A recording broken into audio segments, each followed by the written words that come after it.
A bit more bite and a few more points on the board on Sunday. It looks like the Bears are getting back on track. This is the world's greatest podcast about the Coventry Bears. This is Bear Necessities.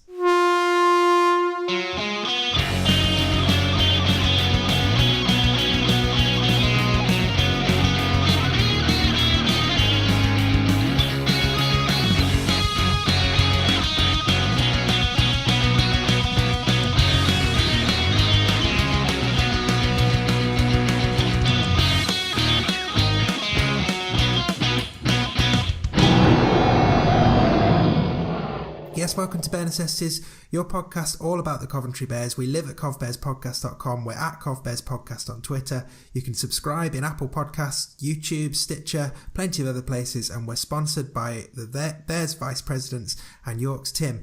I'm one of your hosts, a much less bunged up Dave Musson, but very much full of World Cup fever. And joining me as always is my co-pilot and former Bears player, Craig Cathcart. Craig, how are you doing? Yes, I'm good, mate. I'm good. We've got wall-to-wall sport at the moment, so I'm very, very happy. And we've got the England International coming up this week as well. So, yeah, lots of cool things to see this week. Yeah, very much spoilt for choice on a sporting front. I pity people who don't like sport at this time of year. So as always, we've got plenty to discuss on this week's show. There is news of the Bears' dual registration link-up with Super League's Hull Kingston Rovers. We've got the musical lineup for the post-match entertainment for Bradford Bulls game to tell you about. And I'm going to be revealing my Bears team of the year so far. And Craig will be doing his next week. But first, we're going to have a quick look back to Sunday and the Bears' trip up to Hunslet. So you've probably seen the game ended 40-16 to Hunslet, and Bears tries came via Newman Joe Cater, Chris Barrett and James Mason, but it was a much more competitive game than the scoreline might suggest, and actually than a lot of the Bears matches recently have been. We're going to chat through the game a bit more in a moment, but not before we hear from the head coach. So on Tuesday afternoon, I gave Tom Tsang a call, and I started by asking him to talk me through Sunday's game. Obviously, we came into it the back of a run of fairly comprehensive defeat, so we knew that we needed to keep our heads up and to keep working hard, and that's probably something that's defined the team this season, and it's something that we're all sort of quite proud of, the way that we are able to keep just going and keep working hard despite some of the adversity that we're facing. So very happy about that side of things, and yeah, again, we started a little bit slow, and we conceded first, but we scored straight back, and then from that point onwards, as far as I'm concerned, the game was very even, and we matched them in all areas pretty much.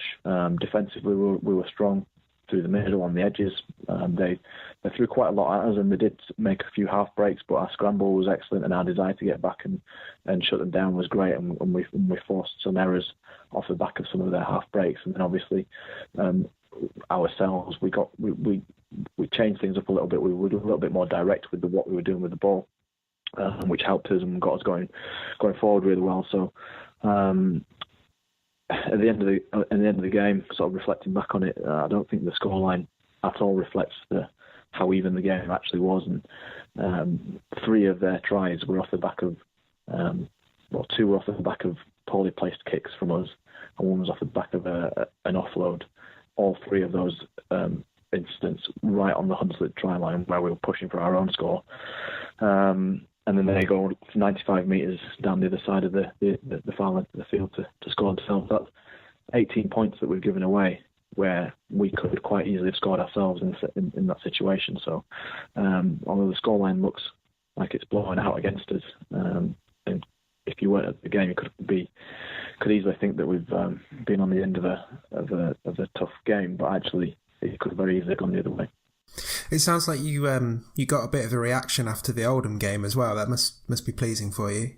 So yeah, we had the opportunity early in the week last week to link up with Hull Kingston Rovers with the dual registration agreement that we ended up signing with them. We had 2 players, Joe Cater and Brad Clavering, come down to training with us through the week.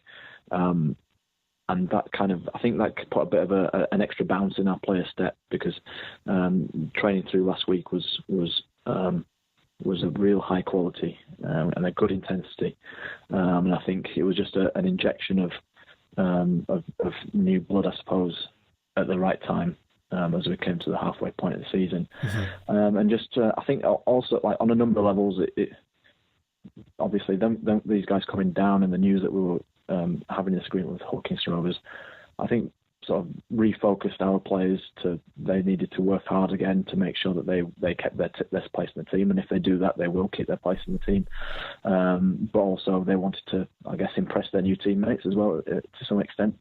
But also just having two quality guys, and in future potentially more joiners, guys that have played Super League, guys that have been around and are in full-time environments, just adds that little bit of quality in key positions that just gives our guys a little bit of confidence, and that definitely manifests itself in the game against Hunslet. We were definitely just that little bit sharper in quite a lot of areas. Like I said, what we were doing with the ball was a little bit stripped back and a bit more back to basics, but the ball movement off the back of it was really crisp and clinical at times. So there's still things we need to improve without a doubt. We still conceded 40 points, and a lot of that's off the back of just the way we ended sets wasn't great in some cases, but it's definitely given us a bit of a platform to springboard into the next half of the season. Yeah, well, I wanted to ask about the whole KR dual reg agreement in particular. How much do you think that's going to be a boost for you for the second half of the season, having access to those guys? Well, yeah, I think we've seen it straight away. As long as the players keep coming in with the same attitude and respect for our players that Joe and Brad had, then absolutely. And I think it's only going to be a small pool of players that we're going to have available to us, and so they will play several games for us. And the more games they do play for us, the more they'll get used to our play calls, our structures, and their new teammates when they play for us. So I think it will only get stronger as well. So like I say, it's certainly the sort of the shot in the arm that we needed at this point in the year. Is it difficult managing the process of bringing someone brand new in at this point in the season, or is the fact that the guys coming from Hull KR are so used to that full-time environment, does that make it easier in some ways, so you can just trust them to slot in and know what you're expecting from them? Yeah, so they'll given their positions that they play, they'll know what they're generally speaking the role of that position is in any team, and obviously then it's just tweaking it to make sure it fits into our system. A lot of it is about learning the play calls. There's no secrets in rugby league. There's a lot of teams do the same things in terms of the shapes that they play. The difference might be the time and place in the field that they play them. So it's just a case of getting them on the training field, running those shapes and plays, using the same play calls, so that when it comes to game day, there's as little confusion as could be. And they were pretty much seamless. There was once or twice where there was a couple of miscommunication, but for guys that have trained 1 week with us, it was pretty good. So we'll, like I said, the more that we have them in our team, the better they'll get. Great stuff. So obviously, aside from West Wales, you've now reached the point where you've played everyone in League One once. I guess a double-barreled question for you.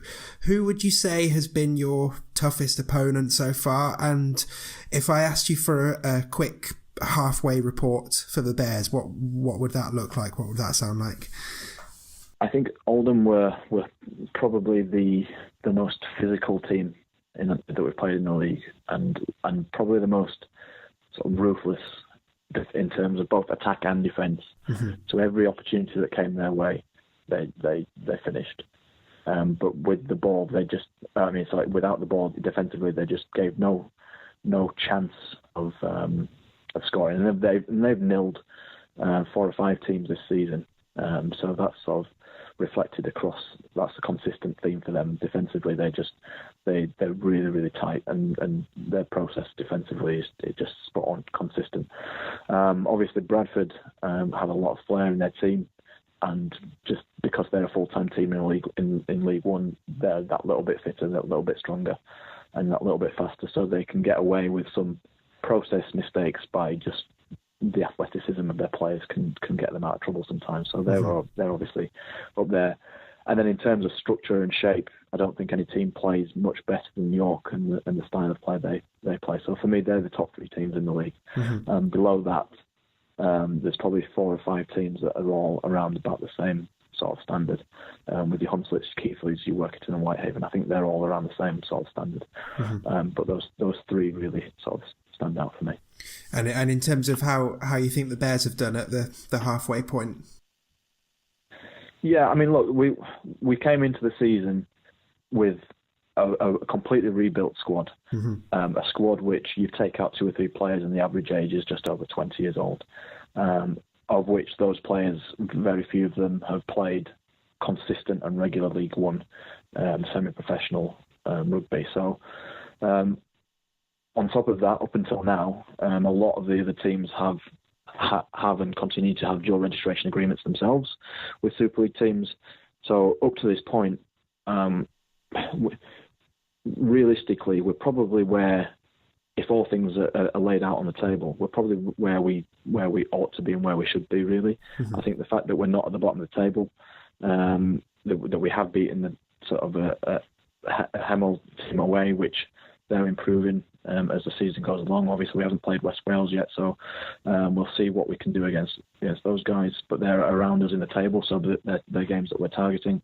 We were very close to London Scholars. We were quite close to Newcastle. So all things being even, if you put everything down and look at it objectively, we're probably where we are, where we should be. Now, that's not letting our guys off the hook. We still need to be much better, and some of the score lines definitely got away from us, and are further away than what we could have put out. And we're playing well within ourselves, I think, and from what our potential will be. But the beauty of the competition structure this year is we get a second crack at all these teams, and the games that we felt that we were hard done by, or the score wasn't a true reflection, we get another opportunity to have a go and prove that theory. And those second cracks at team start this weekend with a long away trip up to Newcastle. What are you expecting from that trip up north? Well, obviously the travel is a factor, but we won't really talk about that. Obviously Newcastle, they have that long trip quite every other week, so they're used to it, and it's something that they have to deal with. Obviously, we've played them now, so we know the style of play they are. They try and play very, very fast. They try and play very direct and through the middle. They've got 2 or 3 really, really good young strike players. Their fullback is excellent. Their standoff is excellent. And if they like to lay a platform with their big guys in the middle to get those 2 guys in space and running at tired defenders. So we need to be really tight and strong through the middle defensively, and close down the space on those 2 players that I just mentioned. And if we do that, then we've got every chance of getting a result. I'm confident off the back of what we did against them at home early in the season, and obviously springboarding off a real strong performance against Hunslet, that we've got opportunity. Huge thanks as always to Bears head coach Tom Tsang for taking the time to join us on this podcast. Now, Craig, neither of us were able to make it to the South Leeds Stadium in person on Sunday for the match, but I know how good you are at sourcing info on games we haven't been able to attend. So what have you got for me from Sunday? So apparently both of the new guys that have come in this week were both excellent, really made a difference. But overall, the Bears performed much better than in previous weeks. The intensity was there. From an attacking point of view, they caused Hunslet lots of problems. Defensively, they stepped it up as well. And we're actually really in the game for large parts of the game. It was a really close game, and the scoreline actually flattered Hunslet a little bit. Who overall deserved to win the game, but the Bears, conceded, whilst defending brilliant, really well throughout, conceded a couple of soft tries, particularly when they were chasing the game later on. They conceded an intercept try where Hunslet went the length of the field, and they had a couple of tries where poor Hunslet kicks actually bounced and landed in a Hunslet player's hands, and they scored from that. But as I said, it was a tight game, and not taking anything away from Hunslet, they did deserve to win the game, but apparently a lot of the Hunslet fans and other people involved were saying the Bears, really deserve to get something out of the game. So it's a real positive. Whilst probably be easy to look at the Oldham game and say that was a disappointing result. We know that Oldham are an excellent team, but equally we know Hunslet are a good team. They've just moved up into fourth, and for the Bears to compete with Hunslet for large parts of the game is really good, and it's something positive for the Bears to build on. And they've got a couple of tough games now: Newcastle away, and then the big one, Bradford at home. But there's a lot to build on, and hopefully they'll make use of the dual reg players again to add a bit of experience into the ranks and help the inexperienced lads. But well, that's a perfect segue actually, because I wanted to mention the dual registration agreement. So for anyone listening who perhaps doesn't know what we're talking about, last week the club announced a dual registration agreement that the Bears have signed with Hull Kingston Rovers from Super League, and that means the Bears have access to a small pool of Hull players who are perhaps on the fringes of a first team, and we saw that on Sunday. 2 of the players were in the team for the trip to Hunslet, and obviously we've already heard Tom Tsang talk about it in our interview he did with him. But this feels like a really good move, doesn't it? Because as much as the focus this season has been on producing Midlands players, and you get the impression that the ethos of the club is still on producing Midlands players, there's also, you can look at it and think that by not having such an agreement in place, we've almost been falling behind some of the other sides in League One, haven't we? So having this agreement in place for the second half of the season can only be a good thing. Yeah, I mean, I've not hid behind the fact that I'm not a fan of dual reg agreements. I don't think it necessarily benefits the game in the longer term. I don't think it benefits League One clubs or Championship clubs in the longer term. But the Bears, week in, week out, play teams that have got dual reg agreements, and they're up against teams which have Super League stars in there. Now, that's a difficult thing to do every week. And, I think the Bears have made a decision to bring in some experienced players from Hull KR. If a dual reg agreement between clubs is right and it's set up well and it's used well, then it can benefit clubs. And we've seen that. I mean, we've seen teams play the Bears this year, and the dual reg players have made a massive difference. So. Yeah, I mean, we've said before we've been on the wrong end of Hakim Maludi and Jai Hitchcocks this year. So yeah, it's about time we get our fair share of them. And I think listening to what Tom has said, I can absolutely see the logic behind the decision, because we've said, you and me have had many conversations where we've talked about the Bears matching teams for periods in the game, where we've talked about the Bears not actually being a million miles away at times from some of the better teams in the league. But what they have really lacked at times is experience and decision-making and everything that comes with that. So bringing in experienced players, providing they buy into the ethos of the Bears and what the club wants to achieve, that will benefit a lot of the young lads.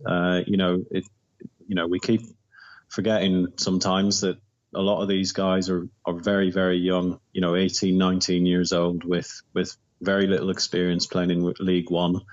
They're amazingly talented players and, absolutely have the potential to play at a higher level than even League One. But until they get that experience on board, then they're still going to struggle from time to time against, more experienced players. So bringing in some experience from a Super League club and everything that entails will help those guys develop and help them improve. And it sounds like they're making a difference on the training pitch as well. It sounds like it's having a positive effect, not just on match days, which again is a really good thing for the Bears squad as a whole. The more experienced players included, if it means that they up their game in training and up their game on a weekend as well, then it's to be welcomed. Yeah, and one thing the Bears have never done is stood still. They've never thought, this is quite working for us, but we'll keep trying, and eventually, think things will work out. And some clubs do that, year in, year out. They carry on doing the same things. The Bears know they have to be creative, and they have to try and change things up if things aren't happening on the pitch. And as I said, there's been some good performances this year, but at times the Bears have struggled a bit, and they've made a decision here to set up this dual reg agreement, and it should see them being more competitive on the pitch. And being more competitive on the pitch will spur on some of the young lads as well, to be better players, really. Mm-hmm. And I guess one more point about Sunday's game that's just popped into my head. It's almost, as a fan, I'm almost happier about the fact that those 18 points that Tom alluded to in his interview were conceded, were errors from Bears trying to score themselves, and were close to the Hunslet line. I'd rather see them score a try, obviously. But if something's gonna go wrong, I'd rather see it be at the point of a Bears attack, and rather than some of the errors that we've seen at other parts in this season, where it's been an error on the Bears' own line and you've got no chance at all from doing it. It sounds good that the Bears were at least attacking for the entire game. So it certainly sounds like a step up from some of the matches we've seen in the last few weeks, which have been tough for the Bears and for all of us watching as well, hasn't it? Yeah, well, I mean, I'm realistic about the Bears' chances going into games. I'm always positive. I always think that they're going to, hope that they're going to get a result. But being realistic, they are going to lose more games than they win. Mm-hmm. But I want to see them being able to compete and score some tries. And, if they lose by 20 points and they've scored a few tries, then to me, that's good entertainment, and I'm happy with that. I think the Oldham game hopefully is a one-off, being nilled at home, because I do think that they, I said it last week, they are an exceptional team, I think. And, I think we've reached the halfway point of the season. There's a lot to be positive about now. I mean, there's been some real high points so far this season. A lot of them were earlier on in the season, so it's easy to forget sometimes, but 5th round of the Challenge Cup with a great cup run along the way, some great home games, playing some great amateur sides along the way, beating Hemel away from home, picking up those points, and some really good young players have come through as well, and really been, really added to the Bears squad. And, there's been some heroic performances as well. So, there's a lot to look forward. I think, as I said, the Bears can hit the reset now. It's halfway point in the season, and try and do better in the second half and pick up a few more wins. Yeah, good. I would echo all of that. Right, still to come on this week's show, we'll tell you a bit about some of the musical artists that we've lined up for you for after the Bradford game. But first, not Ask Mr. C, something a bit different this week and next week. It's time to go through my Bears team of the year so far. So for this week and for next week, instead of Ask Mr. C, we're going to take a bit of time to each put forward our Bears team of 2018 so far, starting with mine this week, and Craig will put his forward next week. So I'm going to go through my top starting 13, and then I've picked some interchanges, and I haven't really planned anything with this, Craig, other than we'll just discuss it as we go along, and even if that discussion is just yep, agree, then that's fine as well. So here it is. We'll go through my team of the year so far. Yeah. So my fullback, I've gone for Jason Bass. I think he's been the best fullback that we've played this year. I don't think it's been a vintage year for Bears wingers so far, considering what we saw for the first few months of running this podcast. That said, my wingers I've put in are Hayden Freeman, because I think he's been the most reliable of all of them, and he's still an accomplished finisher. And my other winger, I've gone for Jacob Ogden, because even though I've only seen him play a couple of times, he's been hugely impressive each time I've seen him play. And the way he took that interception try on his home debut was superb. In the centres, I've gone for a double barrel. I've gone for Dante Morley-Samuels and Cam Pierce-Paul in the centres. I think Dante is a really exciting prospect. I hope his injury isn't too serious. I've not just picked him because of his hair, even though it is the best in the league. I think he's always... I can't think of an occasion this season where he's taken the ball in hand and he's not gained yards for the Bears going forwards. And I think that's what we want from our centres. And Cam Pierce-Paul has just been superb. He's been incredibly reliable. You can see he's really buying into the club. You can see when things go wrong on the pitch, it really hurts him, and it would be easy for a lone player to not be as committed as that. And I think that's really good to see. And he's building good relationships with the guys who play around him. So I hope the Bears can keep hold of him for a bit longer. Then in my halves, I've got Paul Emanuele and Ben Stead. Not a particularly surprising pick, but I think as a combination, that's probably been the best two that we've seen on the pitch. When they're both on it, they do look a threat, and they can move the team around the pitch, and they can manage the games well. And obviously, we've seen a lot of accurate kicking from the tee from Ben this year as well. So I would have those two in as my halves. So moving into the forwards, I've gone for James Gertens and Peter Ryan as props. I think Gertz has been as committed and as excellent and as reliable as we come to expect from him. And Peter Ryan has just been breakout star of the season, I think, right from the moment that he set Fui on his backside. He's been a hero at the Butts Park Arena, and he continues to progress and impress. For my hooker, I've actually gone for Richie Hughes. I think I've been very impressed with what I've seen of him this year, and I feel like he's been one of the more consistent performers in that position. I know we've chopped that position around a lot because of injuries elsewhere in the side and players have come in, but I just feel like Richie has put in a good shift this year when we've seen him play. And then completing the pack, so I've got Chris Vitellini in at loose forward. I think he's been done an admirable job stepping up to the captaincy since Chris Barrett's been out injured, and I think from the Leeds game I've been impressed with his drive and his leadership on the pitch. And then completing the pack, I've got James Mason. I think he's a real prospect, and I like how he's scored a few tries for the Bears this year, and he digs in and he's just had a good year. He's played for his country as well, I think. Really promising year for him. And then completing my forwards, I've got Ashley Bateman. Just really like him as a player, really like the aggression he brings, really like the talk he gives on the pitch, and looking forward to seeing more of him for the rest of the year. And then in terms of my interchanges, so these are ones who were very close to making my starting 13.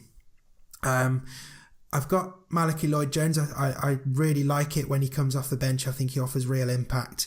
And again, I like the leadership he shows on the pitch. He's a good talker, and he seems to have settled very quickly in the team and in the squad.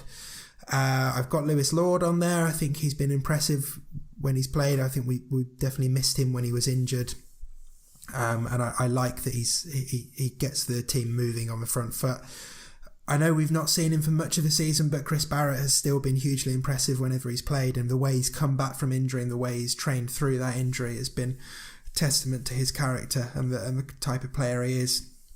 And then as my last remaining interchange, I've got Zach Williams, but to be honest, if you ask me on another day, I could quite easily pick Liam Rice-Wilson, and on another day I could potentially even pick Harry Chapman. It kind of depends what mood I'm in as to whether I'm thinking about who's put in tackles or who's played where they've been needed to play and not let the side down, or players who've shown glimpses of something special, which I think applies to all three of those in that order. So yeah, that's my team. What do you reckon? Is yours going to be drastically different, do you think? I don't think it will be. That's a pretty solid lineup. I think there's probably a few players that I would give honourable mentions to as well. But yeah, that's a pretty solid lineup, and I couldn't disagree with any of your choices there. I think it'd be difficult for me leaving players out, because I think every player that's pulled on a shirt this year has contributed in some way or another. Yeah, I definitely agree. When I realised when I got to the end of my 13 and I started thinking of players just to check players that I hadn't made my cut, and just to go over on my head who we'd seen on the pitch. You're right. You can make a case for pretty much every Bears player who has played this year. In fact, not pretty much. You can make a case for every player who has played for the Bears this year in every position, which is testament to the job that the coaching team have done in pulling a young squad together and getting them playing. But yeah, it's difficult sort of picking ones out above the others, because you sort of worry about hurting the feelings of the ones you've left out, but it was very close in terms of trying to whittle it down to a 13 and some interchanges. But yeah, I'm looking forward to hearing yours and your honourable mentions next week as well. So Craig's going to bring us his team of the year so far next week. But if you guys listening want to share yours with us, then please do. You can tweet us your team at Cov Bears Podcast, or you can use the contact form at covbearspodcast.com. And if we do get a few through, we'll either share them or we'll try and merge them into a fans team of the year so far. And hey, if you just don't want to and just want to listen to us and pick holes in it, then do that as well. We just might ignore it. We might ignore you if you do that. Okay, so we're almost done for this week's show, but not before we tease out a few more treats to get you all even more excited for the visit of the Bradford Bulls on Saturday 30th of June, the Battle of the Beasts. As we told you before, there is so much more than just a match happening. So there's tag rugby from 9 in the morning. There's a junior rugby showcase later on in the morning. There's hospitality pre-match. We've got craft beers, food. We've got the match itself, no small thing, at 3 p.m. And then post-match, we've got more food, more drink, and we've got live music. So we've got two things for us to tell you about right now. And those two things are our upcoming preview show and the live music lineup. So let's start with the preview show, which is going to be a special episode of this podcast, a bit like we did ahead of the Widnes game, looking ahead to the Battle of the Beasts. That's going to be released Wednesday of next week. Now, we're not going to reveal everything right now, but Craig, do talk a little bit about who you interviewed for that preview show earlier today. Yes, so I had the great pleasure of speaking to Mick Gledhill, aka the Game Caller, today. Mick does all the commentary for Bulls TV and for Proper Sport for the Bradford Bulls live games. Mick was at the Butts Park Arena just to have a recce around the ground and check things out and see where they're going to put their TV gantry and all that sort of stuff. And yeah, it was a lovely chat. I mean, he's such a nice guy, really easy to talk to, and, very passionate about rugby league. And he was very impressed with everything that he saw. I think it came out as a really interesting interview, and, I'm looking forward to sharing it on the show. Yes, and I obviously I've listened to the interview as well. I can totally back that. It is a really good chat and really interesting to hear the Game Caller's perspective on things, on things to do with expansion, on the women's game, on how he's found it being in League One, on streaming, all of those kind of things. It is a really, really good chat. And that will form part of our special preview show. So don't forget, next Wednesday, 27th of June, our Bradford Bulls Battle of the Beast preview show will be out. Do keep an eye out for it, or to make things even easier for you, just subscribe to our show in Apple Podcasts or Stitcher or on YouTube or wherever else you get your podcasts, and then it will download automatically and you won't miss it at all, and you'll definitely get to listen to it. And like I said, we'll put it out the Wednesday before the game, so you've got a couple of days to actually digest it and enjoy it. And obviously, if you know of Bradford Bulls fans who perhaps aren't necessarily regular listeners to this show on a weekly basis, do push it their way as well. I'm pretty confident that we're going to find our way into the ears of plenty of Bradford Bulls fans anyway. But yeah, if you know any and you want to share it with them, then do that. And anyway, our second bit of Bradford business. So we've got the live music lineup. So we are setting up I'll call it a stage. It's kind of a stage, pitch side, for after the match. It's going to be in the same sort of areas where the craft beers and the food is. And for the live music, we've lined up 4 different acoustic acts for you who are going to be keeping your ears happy from about 5 until about 7. So we'll get the players off the pitch and let people go and get a beer straight after the game, and then the music will kick off. And yeah, we can go through the lineup for you now. So first up, we've got singer-songwriter Alex Norman, who he's played all over the world. He's currently working on a new album, and he's also a guest on our preview show. Very excited to see him. And Craig, without giving away too much from the interview, he literally grew up around the Bears, didn't he? Because his dad was involved in setting the club up 20 years ago. Yeah, his dad, Chris, was involved in setting up the club. Alex was only a little boy then and came to Bears games. I remember him travelling on the coaches to away matches and stuff. So he grew up around the Bears, and I'm personally, I've known him for a long time, and I'm really pleased that he's coming to play for us after the Bradford game. It's a real pleasure, and it was a really good chat with him. He's a real up and coming artist, and he's doing really well. And if anyone hasn't seen it, I would suggest checking out the Unofficial England song that he's done. He's had real good traction on social media on that. It's a really excellent song, and he's going to be really, really good on the day. Definitely, and he's genuinely excited to be playing at the Butts Park Arena for a Bears Bradford game, and you'll hear why in the interview on our preview show. But it's really nice to have somebody on our bill who it clearly means a lot that he's been asked to play. So yeah, really looking forward to seeing Alex. And then after Alex plays, second up we've got an awesome duo called Brains for Breakfast, who are bringing bass, guitar, ukulele and good vibes to their set. They're really, really accomplished pair of musicians, and they've been playing festivals and gigs everywhere for the last couple of years. They're going to be a lot of fun, probably a mixture of originals and covers. So that'll be lots of fun. Third up, we've got my very talented friend Chrissy Ducks, who is she's a great guitar player, wonderful singer. I'll be very disappointed if she doesn't play at least one cover from one of the classic grunge bands of the early 90s. And she's great. Really looking forward to seeing her again and hearing her play. And then lastly, slightly abusing the power I've been given in pulling together this bill, or helping pull together this bill, is my band Wave. So we're a two-piece. We usually make lots of noise, but we also like to do some acoustic stuff too.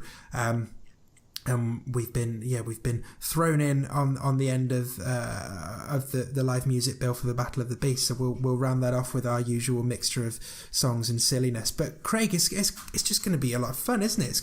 There's going to be good reason to hang around for a couple of hours after the game. Yeah, I can't wait. I've been talking to people, telling them about everything that's going on. I think they've said it's a day for the whole family, and it literally is. I mean, with the Bears Juniors, the Tri-Tag, and then, a chance to have a few beers during the game and then some music afterwards. That's just going to be amazing. And as I said, that lineup is fantastic. I'm really looking forward to seeing all the bands and having a natter and a chat with everyone. And yeah, it's going to be a really good day. Yeah, we're going to have to try and remember to record a podcast at some point, aren't we? Yeah.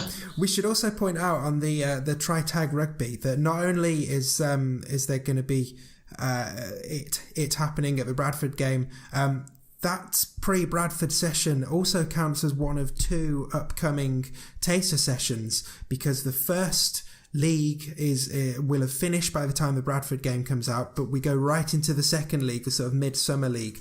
So if you perhaps missed out on the first league, or you've just been curious from hearing about it and you want to give it a try, there are taster sessions that you can sign up for.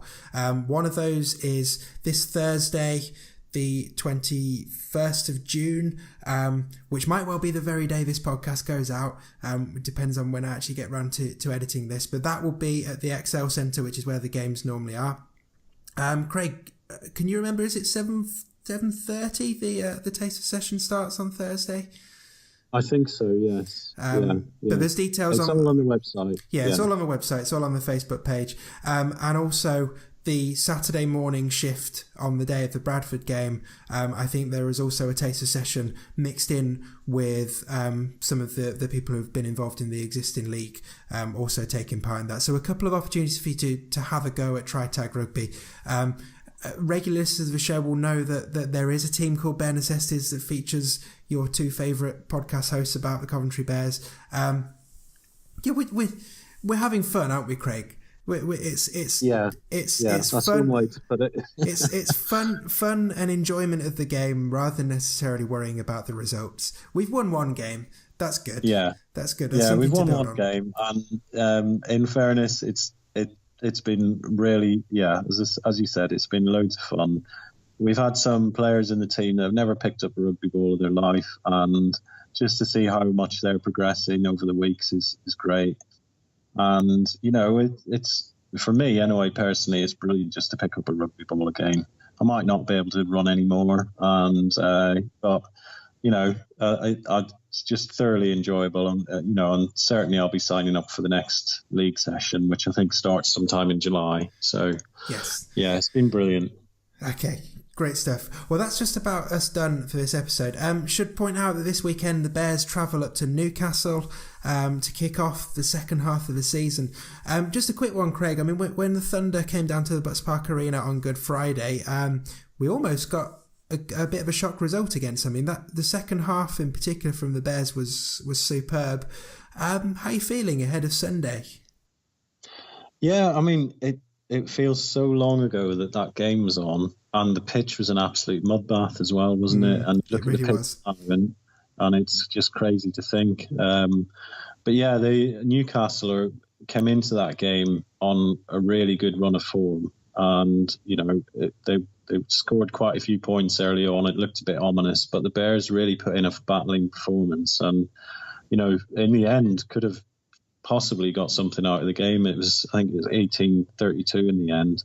So, I think the Bears need to match that performance going up there, and learn from all the matches that they've had so far this season, and try and top it.